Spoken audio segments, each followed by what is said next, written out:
Hello, my friend. I'm Shelley Rosland, and this is a pod bite, a short, digestible tidbit to snack on as a quick, reflective prompt, a rally for new thinking, or to just throw a challenge out there for you to take up, should you wish to do so. These are dropped in between my normal episodes. This message will not self-destruct in 5 seconds, but it may cause you to pull up your handbrake and do a quick calibration check on those wheels of yours. Today's bite is all about pointing out when you are using, in air quotation marks, consultant speak, and why it's not an effective way to get someone new to understand you quickly. Let's see if you catch yourself doing this. I do catch myself doing this, and I have to pull my handbrake up to just reframe my wording before clicking that send button. As subject matter experts, when we speak or communicate, we do this with lots of inherent knowledge and experience. Sometimes we forget that not everyone is on the same level playing field as us. And also, I get that many subject matter experts will find it incredibly hard to break down or unpack their thoughts into much simpler sentences or concepts. For example, when we, as subject matter experts, know that A plus B doesn't equal C because maybe you have to first weigh up D, E, and F, we may fall into the trap of just literally saying, well, A plus B does not equal C. And we'll assume that everyone else knows that that is because we know that they have to weigh up D, E, and F. And the layman might actually say, well, hang on a second, A plus B does equal C, so what are you talking about? Can you see there's a discord in understanding? So let me now explain a little bit more here to be relevant to a daily situation for you. I see time and again on LinkedIn or other social platforms when subject matter experts are creating content, they're doing it in consultant speak. That means potentially using jargon, talking in technical step terms, and really digging into the solution and transformation of the work that they do with their clients.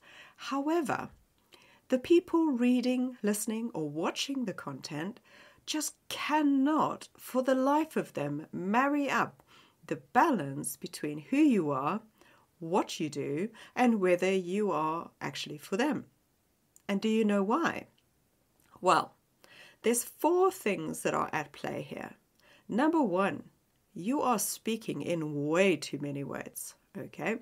Number 2, your words are dry and meaningless, and they sound the same as every other professional who does what you do. And number 3, they cannot link the pain that they are having and experiencing with the words that you are saying. And number 4, and we all know this one, low attention span, especially with social media content. You've got a very short space of time to catch someone's attention and also explain yourself succinctly. So what can you do differently? Well, I mean, if you want me to be really honest, be human. Be you. Try not to be a smart aleck.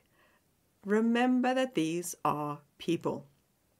People who are complex, meaning-making machines. You really have to break things down much simpler. Now, this is hard for me to admit because I also do this, so you are not alone. I know that sometimes you may feel like you have to say all the things that you do. Otherwise, in your mind, the person won't get how important every little step or bit or nugget is to the whole. But really, their brains cannot handle it. Now, I'm speaking from both sides of the coin as a subject matter expert who has done the speaking or communicating, as well as being on the other side, try to digest the information from other subject matter experts. So, your mission for the next week, should you choose to accept it, is to pull up your handbrake, just for a few minutes before you click that send button. Re-look at what you are wanting to say, whether it's in an email, a social post, or just a conversation, and do this quick exercise. Look at each sentence and see if you can remove at least 3 to 5 words. Reflect on, number 2, if the reader was 10 years old, would they get what you're saying? Is it simple, clear, and very obvious with no nuance or previous knowledge needed? And point number 3, the importance you are placing in your piece of writing. Is it the thing that is of most importance for the reader or more so for you? Now you need to pivot that piece and put what's most important for the reader at the top and what's important for you closer to the end.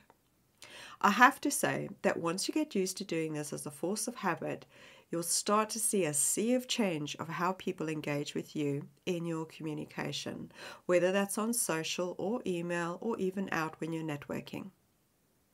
Less consultant speak, all right? More human speak.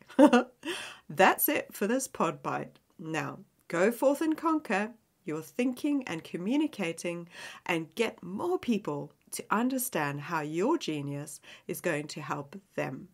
Thank you so much for listening. Now you skedaddle. You have work to do.